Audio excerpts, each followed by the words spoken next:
Once upon a time, in a big blue ocean, there lived a happy fish family. Mama fish, Papa fish, Finn and Fina swimming happily. Let's go on an adventure! Yay, on adventure! I can't wait!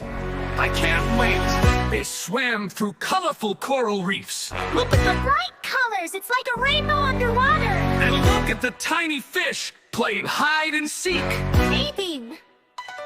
As they swam further, they met a sad fish named Bubbles. Bubbles! I lost my way home, I feel so lonely. Don't worry, Bubbles, we will help you find your home. Yes, we can be friends! Let's go together! Together they swam through seaweed forests and past friendly turtles. Swim, swim, swim! Let's tell stories too. Thank you for being so nice! Finally, they found a beautiful sea cave. This is my home, I'm so happy. We did it! Hooray! You are my best friend. Visit us anytime! I will. As the sun began to set, the fish family swam home. Helping friends makes us happy! We love our fish family. Yes, we do!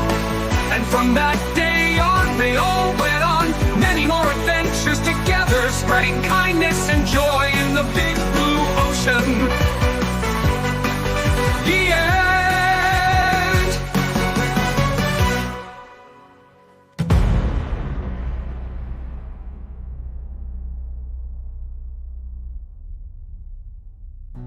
Subscribe to my channel.